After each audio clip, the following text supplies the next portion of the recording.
He was just another homeless veteran, invisible to the world, until a little girl dropped something unexpected into his cup.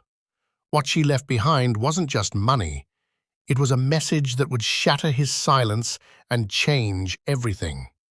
No one knew who she was, and neither did he. But he couldn't forget her words.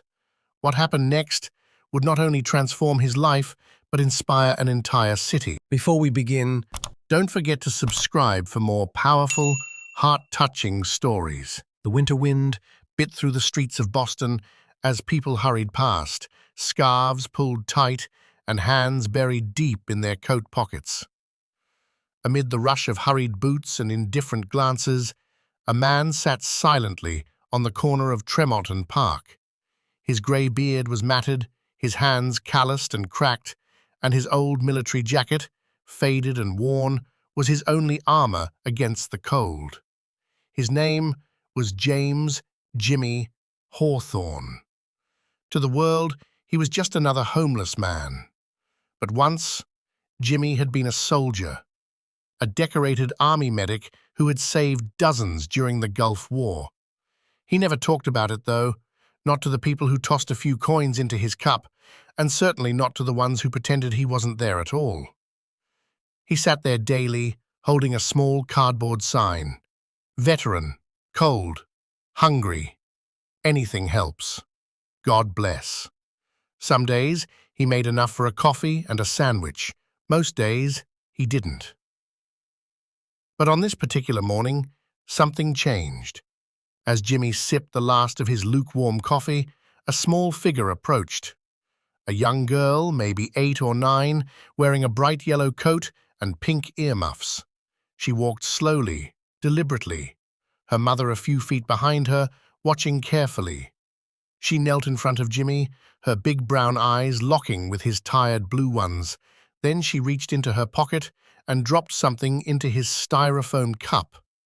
Jimmy heard the clink, but didn't look right away. He was too struck by the warmth in her eyes. Not pity, no. It was something else. Kindness. Innocence. Pure.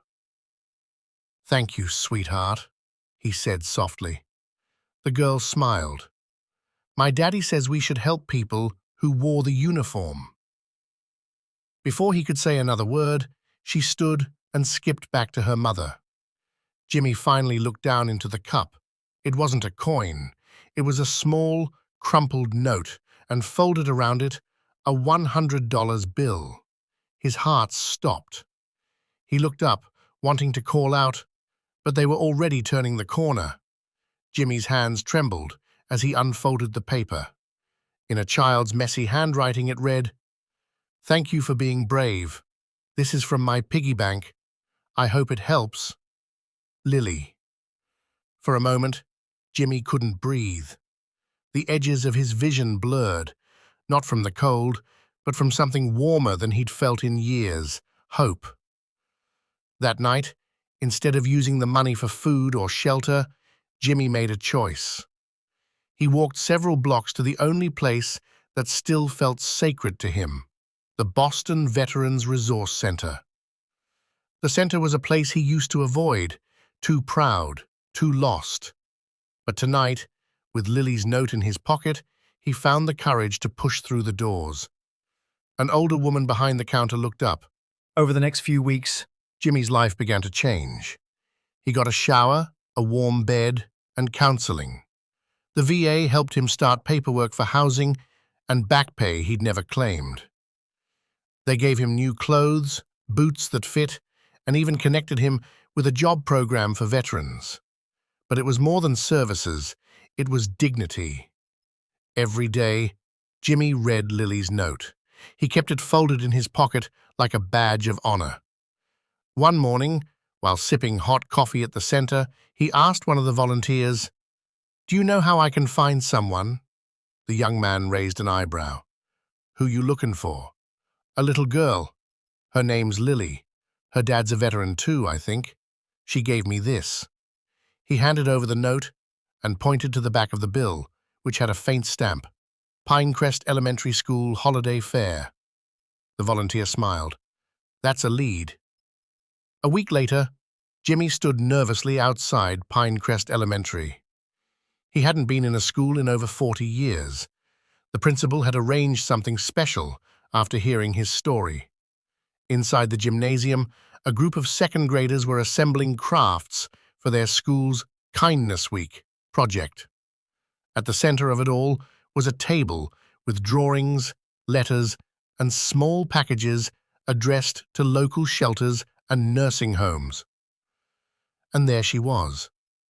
Bright yellow coat, pink earmuffs, and the same warm smile. Jimmy felt a lump rise in his throat as he approached.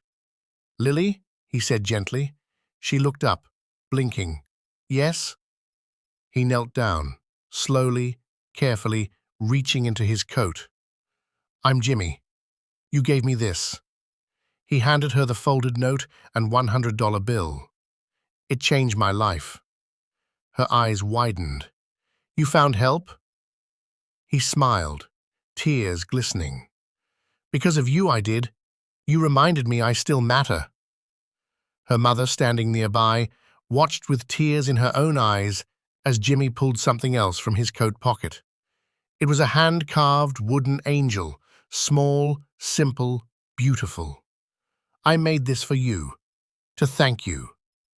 Lily held it like it was made of gold. "I love it." Then, without warning, she hugged him tightly around the neck. Jimmy froze, then slowly wrapped his arms around her. It was the first hug he'd received in over a decade. A few months later, a local news station ran the story. "Little girl's kindness changes a veteran's life." The article went viral. People donated to the Veterans Resource Center in Jimmy's name. A local mechanic offered him a job, and a landlord offered low-cost housing for homeless veterans. Jimmy, once invisible, became a symbol of hope for many. Not because he sought fame, but because a child's simple act had reminded the world what compassion looks like. One spring afternoon, Jimmy stood outside a small red brick house in Dorchester. A U.S. flag fluttered from the porch. Flowers bloomed by the windows. His house.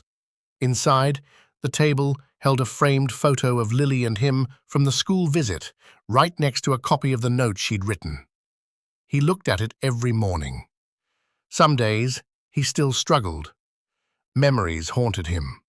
Loneliness crept in. But then, he'd look at that note. "Thank you for being brave." And he'd remember. Sometimes, the biggest battles are fought after the war ends, and sometimes salvation doesn't come from a government or an agency or even another soldier, but from a little girl in a yellow coat who still believed heroes deserved to be seen.